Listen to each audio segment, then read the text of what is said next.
na nimeelekeza msiondoke hapa. Mkuu wa wilaya aitishe timu yako yote, maabara inayotembea hapa wasikilize hao akina mama na wakutonye yule mtu aliyekuwa anayeelekeza mtu afungwe kwa simu.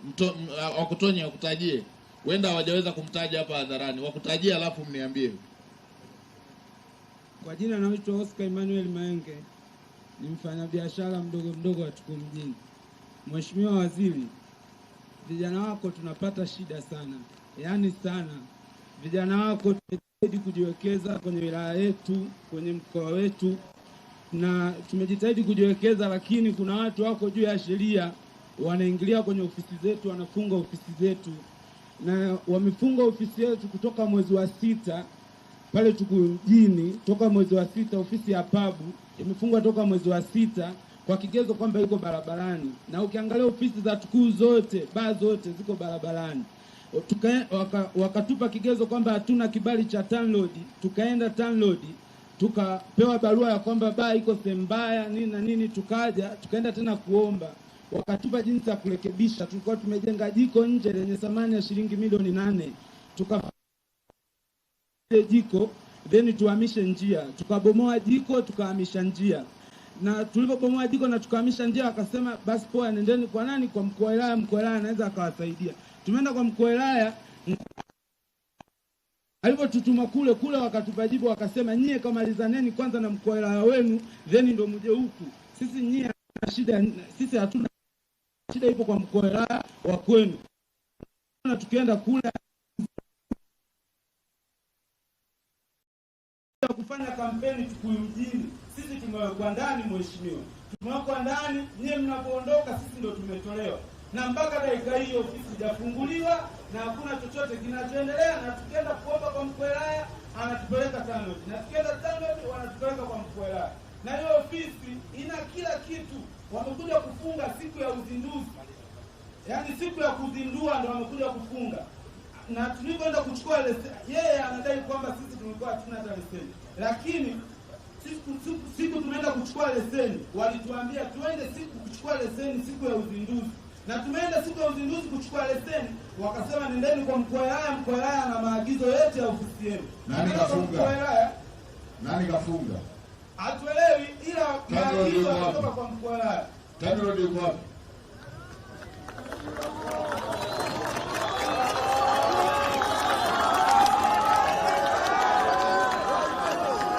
Unalijua jambo hili?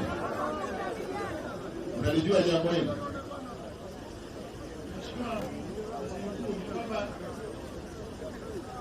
Mheshimiwa Waziri Mkuu, kwa historia niliyopata, hii jengo liko kwenye eneo la hifadhi ya barabara, lakini anachozungumza kwa sasa hivi, kwa sababu na mimi ni mgeni na mkutano, naomba nilichukue alafu tutakaa naye kushirikiana na wilaya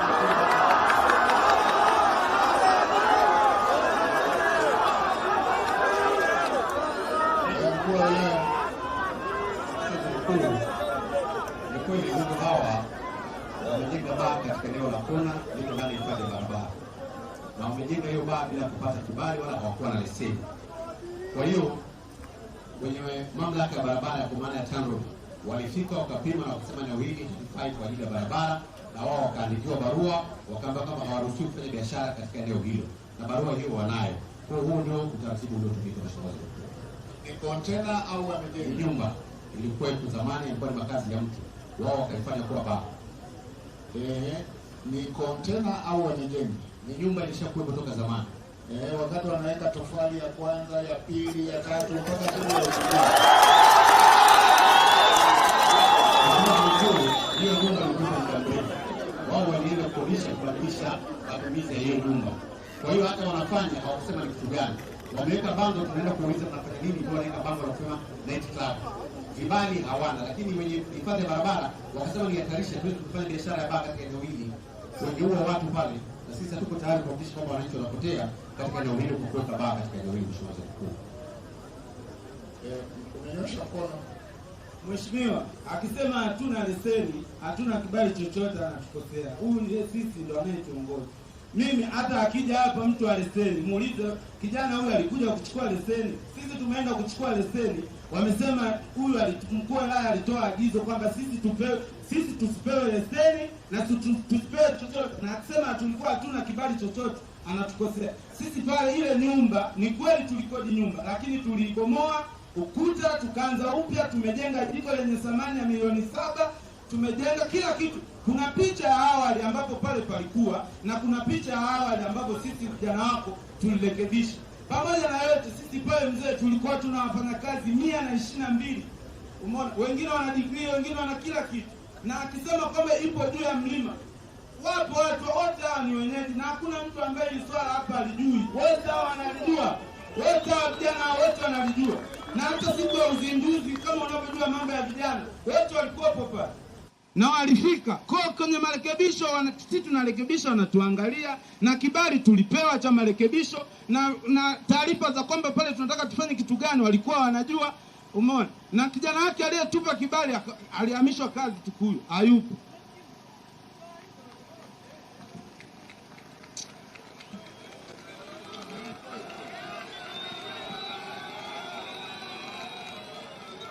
Unanyongeza? Hapana, Mheshimiwa Waziri Mkuu, anasema hakuwa na kibali chochote. Kwa hiyo hicho anachosema hakuna lolote alichokuwa nacho. TANROADS imeshaanza ujenzi. Pale mmeanza ujenzi, mnajenga barabara. Eneo analolisema ni hii barabara kuu. Na hii barabara kwa sababu ni nyembamba, eneo lile ni sehemu ambapo tutafanya upanuzi.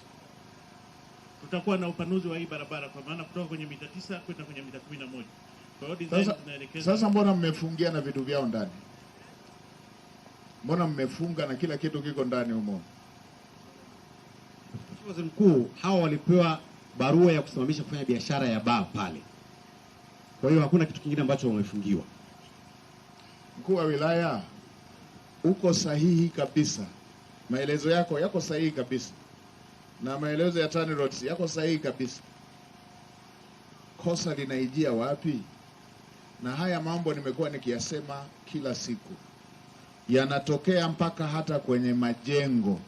Wananchi wanajikusanya, kijiji kinajikusanya, kinajenga zahanati. Wanaanza msingi, tofali la kwanza, la pili, wanafunga renta. Siku ya kupakua unakuja Mwenge, ndio viongozi wanaenda na suti kwamba hili jengo halijazingatia vigezo. Walikuwa wapi? Sasa kama huyo ameshaingia mpaka gharama akatengeneza, ninyi mmeenda kumzuia siku ya kuzindua. Mimi sipingani kuhusu, kwa sababu jamani, si hatuko eneo la tukio. Kwa hiyo sipingani kuhusu, tena asibadilishe hata mtu kusema si tunapinga mipaka ya sheria. Nchi inaendeshwa kwa sheria hii. Hatupingi, hatupingani ni kwamba ni iko ndani ya barabara ama haiko ndani ya barabara. Hii nyumba ilikuwepo pale. Mmeacha wakakodishiana, wakaendelea kufanya shughuli. Wamemaliza kufanya shughuli, wakawaomba na leseni. Mkawaambia wenyewe kwamba bomoa hapa, peleka mpaka hapa. Wakabomoa, wamemaliza, siku wanazindua ndio mnawafungia. Hapo ndio kosa lilipo. Sasa kwa sababu hizi biashara za mpito huwa zinafanyika huko barabarani huko. Hizi biashara huwa zinafanyika. Wafungulieni waendelee na biashara mpaka siku ya upanuzi. Mpaka siku ya upanuzi wa barabara. Hii barabara si wote tunahitaji. Barabara si wote tunahitaji. Jamani, barabara si wote tunahitaji. Watakapokuwa wanapanua barabara, ndugu zetu watapisha barabara. Watapisha barabara. Nafanya hivi kwa sababu msiwabebeshe wananchi makosa ya serikali. Viongozi wa serikali, msiwabebeshe wananchi makosa ya serikali. Ninyi mnapokosea na ninyi kubali. Hawa watu wote hapa mko hapa mtu anajenga tofali la kwanza, la pili, la tatu, anakamilisha, anapaka rangi. Siku amemaliza kupaka rangi ndio mnakwambia usifanye. Ninyi mko hapa mtokei Dodoma, mko hapa. Sasa kwa sababu hizi biashara zipo hizi ambazo ziko ziko nje ya lami, zipo hizi biashara hizi, zipo hizi. Siku tukitaka kupanua barabara, hata hizi nguzo tutaziondoa, si ndio hivyo? Hizi nguzo si tutaondoa hizi. Hii nguzo siku tukipanua barabara si tutaondoa hii. Ndio, sasa wale wafungulieni, kwa sababu mmefanya makosa, wafungulieni, siku tunapanua barabara ndio tutawaondoa. Tutaondoa na hizi nguzo.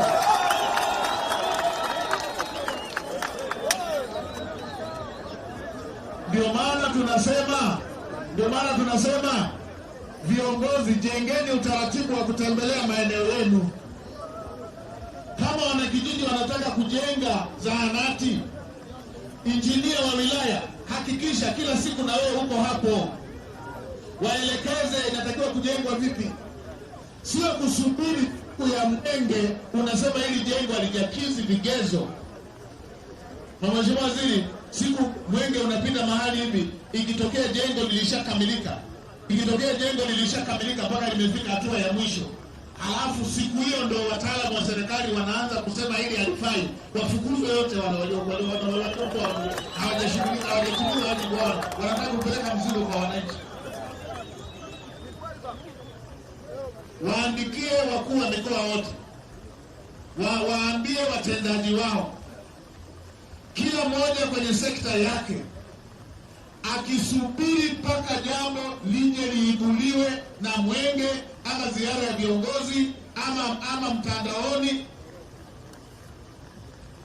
ajihesabu kishakosa kazi.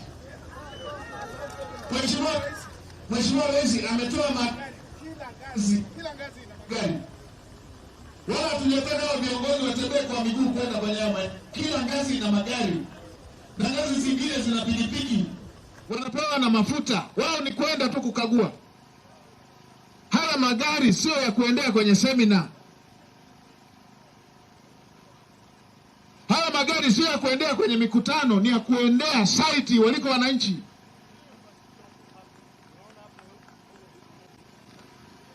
Sasa TANROADS umesema vizuri, utaenda pale. Wacheni wafanye kazi, mtawaelekeza siku mkianza kupanua barabara, mtawaelekeza. Mzee wetu, ongeni kifupi, naona mvua zinakuja, ongeni kifupi. Mimi nimeletewa kafaida kama mwavuli, lakini wenzangu huko mko kwenye mvua. Yeah. Sema tena. Haina shida. Mnavumilia? Okay. Wanaosema wanavumilia wanyoshe mikono.